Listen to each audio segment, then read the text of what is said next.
Hello, my awesome friends. It's time for another daily drill. Today's daily drill is going to focus on some rather unique tools and techniques, but they are not ungrouped tools and techniques. And the first one we're taking a look at today is affinity diagrams. Affinity diagrams are a tool and technique that are used in two places. Can you remember these two places that we use affinity diagrams? I'll give you 10 more seconds. 5, 3, 1. Affinity diagrams are used in collect requirements, and we use these to group ideas. The second place that we use affinity diagrams is in the manage quality process. The next one I've got for you is again used in two places, and it is known as the cause and effect diagram, also known as the fishbone diagram. What else do we call this diagram? A YY diagram. So cause and effect diagram, a fishbone diagram, a YY diagram, an Ishikawa diagram. And this is mentioned explicitly in two places. Do you remember where we mention the Ishikawa? 5, 4, 3, 2, and 1. Now, I know some of you might be thinking, oh, that is definitely mentioned in 11.2. Well, believe it or not, if you do go to 11.2 in the PMBOK guide and you look under the tools and techniques, you will not find the Ishikawa diagram. Now, that is not to say that we cannot use an Ishikawa when we are identifying risks and we're trying to get down to the bottom of the root cause using a root cause analysis. Yes, you can. But those that are explicitly mentioned in the PMBOK guide are as follows. Manage quality, again, and control quality. Did that come as a surprise? Check out the PMBOK guide. You see there's several tools and techniques mentioned as subsidiary discussions, but are not highlighted as tools and techniques in themselves. And this is one of the examples where, as you identify risks and you use your data analysis, you would expect to find explicit mention of the Ishikawa, but that is not how the PMBOK guide rolls. That is not to say, though, that while you are on the exam, you could be given questions that test your understanding of the best tool to use, even if it is not mentioned in the PMBOK guide. So what I'm doing here is giving you a very quick drill based on what is explicitly mentioned as a tool and technique for each process in the PMBOK guide. But again, the PMI could deviate from what is explicitly here. Like if I gave you a question and said, which tool and technique would you use for this? It would make sense to choose an Ishikawa if I'm asking you about the identification of risks, and we had other things that were not related to identifying the root cause. All right, well, let's move on to our next one. The next one is also from this world of quality, and it is the control chart. This should be a piece of cake. The control chart is a tool and technique of which process? There's one and only one. 5, 4, 3, 2, 1. The answer again is control charts.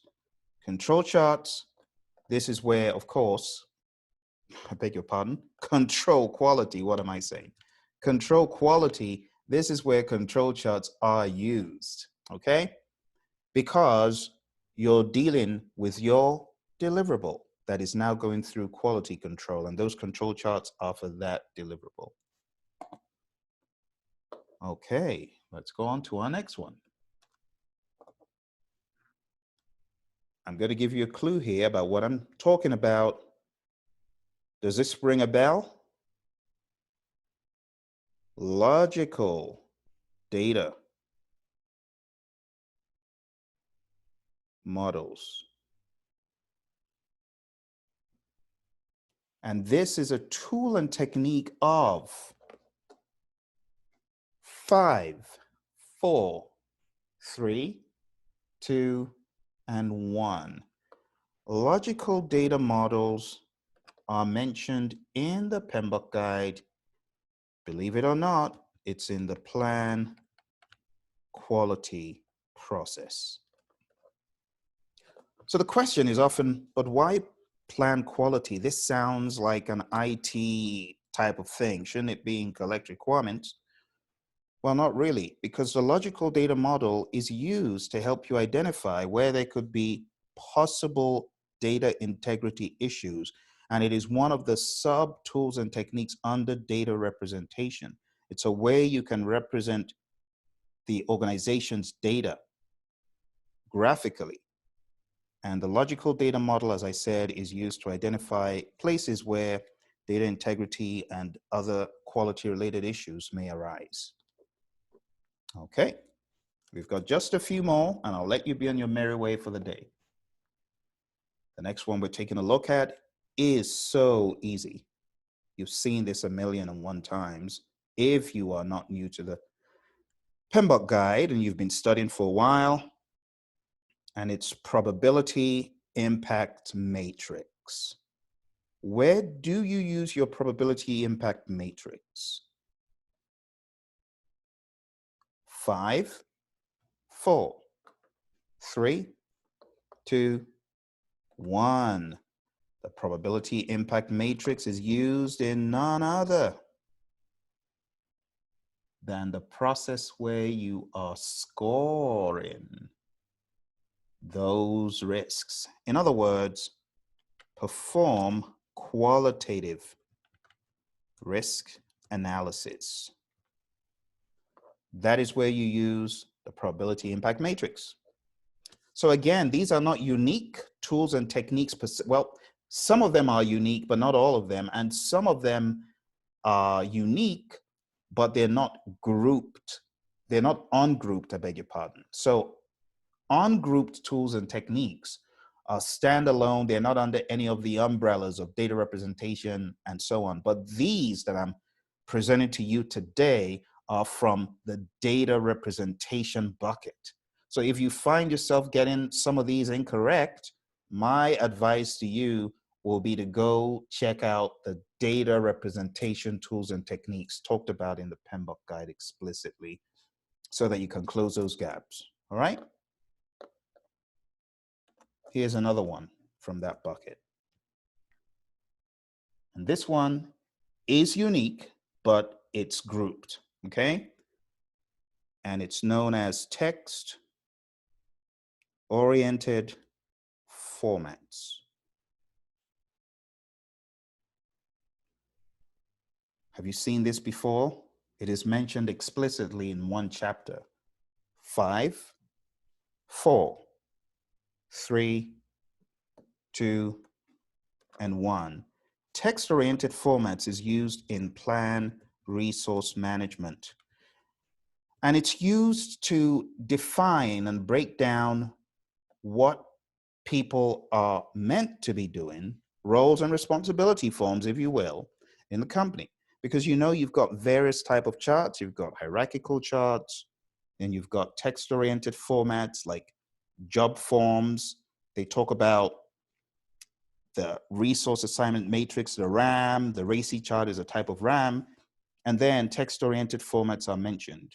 And these are more like descriptions of what team members are meant to do, their responsibilities in a form. So just think about a role and responsibility form. Okay, we have one more. This last one, it's a giveaway to some degree, and it is a scatter diagram. All right, my friends, scatter diagram is a tool and technique used in which process?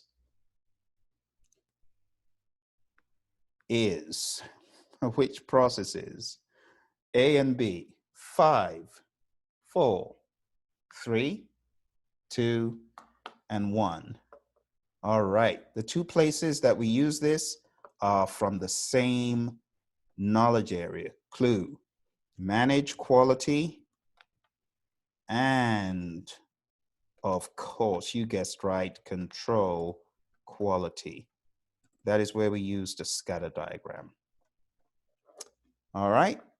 And my friends, you want to stay tuned to this channel because in the next few weeks or days, we'll be giving you advice about when to go to pmsucceed.com to sign up for the next training that is 35 hours over 2 months. That's right, because we don't want to rush people. We want you to digest all the information, capture it, and feel very confident with it. So at pmsucceed.com, in the next number of days, we'll be putting up the next date for live virtual training. We currently have a course going on. We've got about 20 plus people in the course, and those folks will be hopefully taking the exam pretty soon. Maybe you're one of them. Well, you know why I put these daily drills together. First and foremost, I am thinking of your success. And I really hope these have been of value to you. And I will see you in class tomorrow. We meet Monday, Wednesday, and Friday. This week, we're meeting on Saturday as well because we have the tech camp. Now, some of you might be struggling with risk management. Well, it might be an opportunity for you to check out pmradio.org because we are going in on risk to this week. I almost said tonight.